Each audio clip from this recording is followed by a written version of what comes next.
nirenta namin mo to, pinark lang namin doon. Tapos ayan si Gano, nakapila na siya. So ito yung bayaran nyo kung pupunta kayo dito.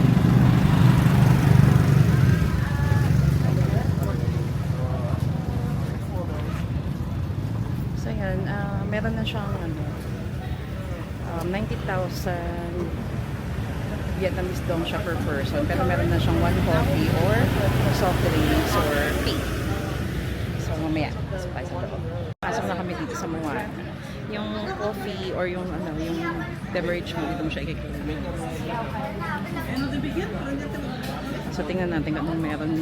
Mamaya na kami mag-claim ng drinks natin. Wow.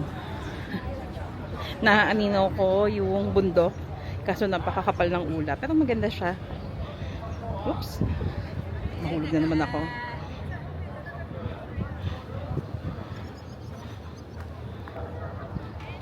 Ano siya? Lamig.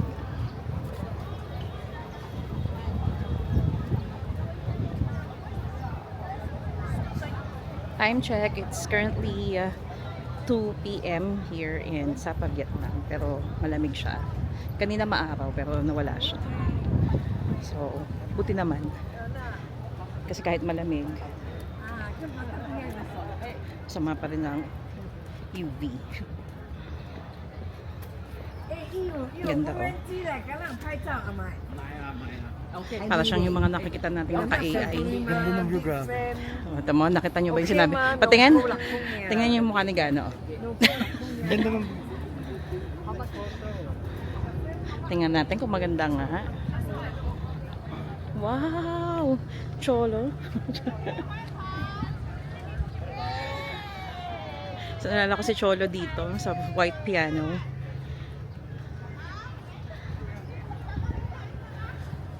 Ang ganda nga ng view. So, pumila kagad si Gano doon kasi pila yan para makapagpa-picture ka dito.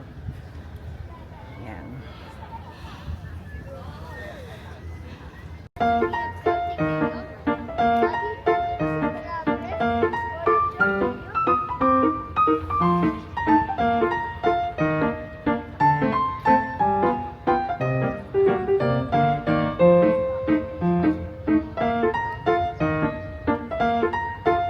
Still here in Moana.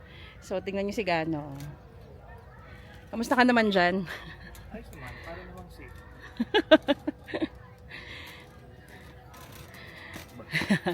So, ayan. Ang ganda niya, oh. So, ito yung mga photo spot. Very, very Instagrammable. Ayan. Oh, may nagsisitar doon. Ay! Ayun. Uy, may sitar player dun, oh. Sitar nga ba yan? Ano ang tawag dyan?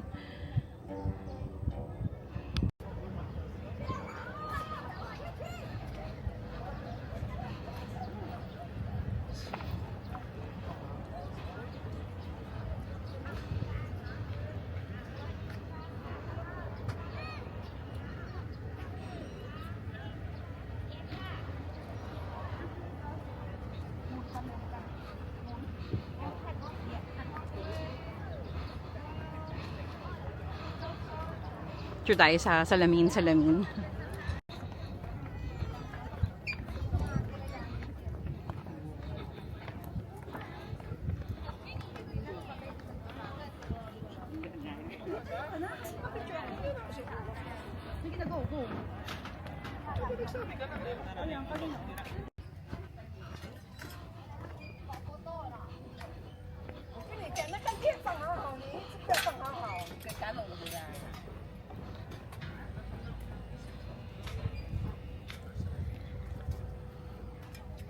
Konnichiwa.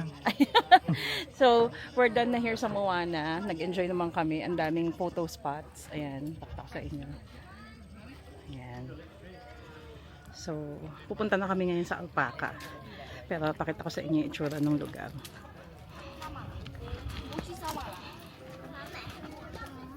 Sorry. 等一下，包啊。 Ikaw di ba nanang mo?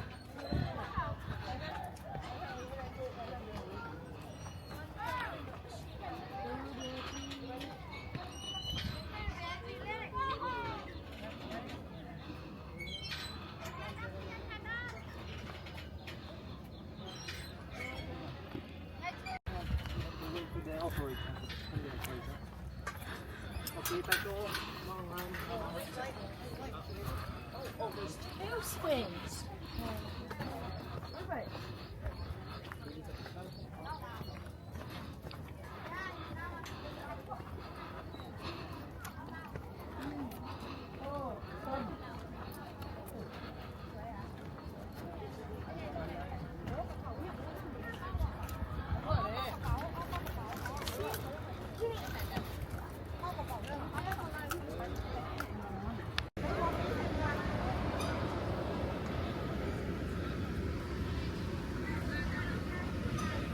Okay, so we're done na mag-take ng pictures dito sa Moana. Kinlinin namin yung free drinks namin. So dahil medyo pagod kami. Coke. Tiga na Sprite. Ikaw lang kasi tigam mo. Ano yun? Pinapakita niya sa akin yung pinicture niya sa akin kanina kay Moana. Patingin. Ano yun?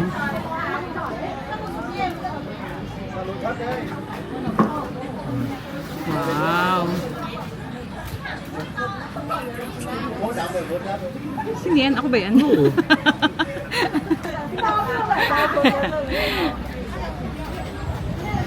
Okay, so nandito na kami sa second location natin for the day. Ayun siya.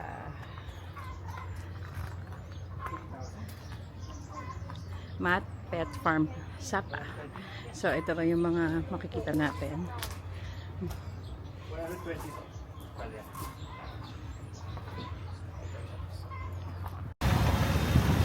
Okay, so nagmumotor kami sa tabi ng daan, mabangin, pangit yung kalsada. Ayan, hello. Yung bangin sa gilid namin. Tumatik na, pangit naman sa akin. Ganda. Sapay! Tingnan yung kalsada. Ay, wala na. Nakalagpas na tayo sa pangit. Ay, meron pa pala. Kita ba? Ayan, papunta tayo sa Meow meow. Cat Cat Village. Meow meow village.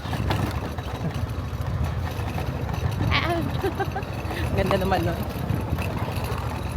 Short way from makeup, photographer. Photographer. Photographer. Natira na yung are. Photographer. Ay, na kasi pwede ko mag-rent.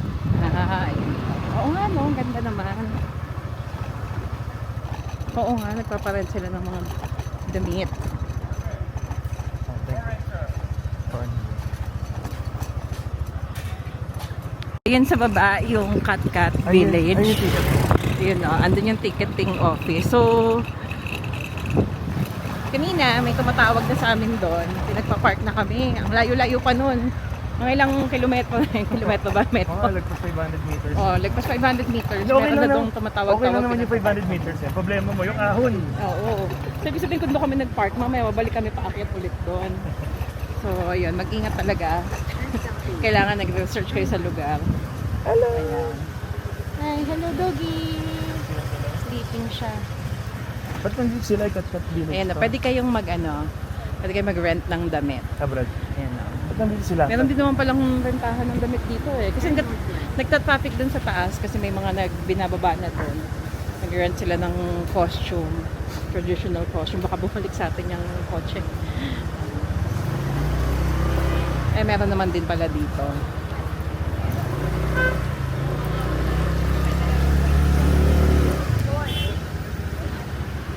Yung ticketing, 150 ang adult. Ayan. So again, 150,000 Vietnamese dong ang adult. Kapark lang kami. Daming tao.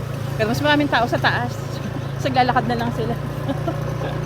Kasi binababa na sila doon. Doon yata sila pinagko-costume o pinag-rent ng costume. So again, kung pupunta kayo dito sa Cat Cat Village, pwede kayong dumiretso dito sa parking na mismo.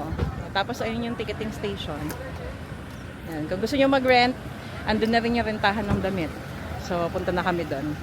So, ito na kami sa ticket station. Kung nakikita nyo yung nasa taas, ayun na, may cable cars. Mahaba-haba yan. Mapag nga lang, hindi ko lang kung kita nyo. Tomorrow namin gagawin yan. Magpa-fancy pan kami. Paano bumaba?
So, dito daw merong ancient hydroelectric plant since 1925. Silipin natin. Ganda oh. May waterfall sa likod ko. So, ito na siya.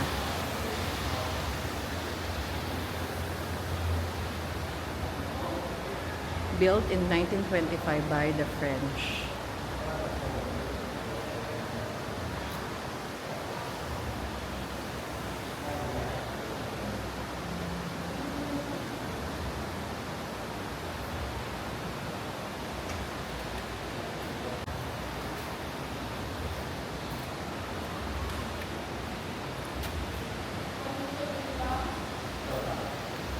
So, babalik na kami sa entrance. Sumakay kami ng, ano tawag dito?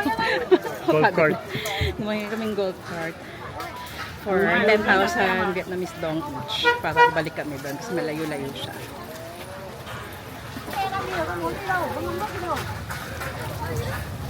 Ôi, 8 thật à.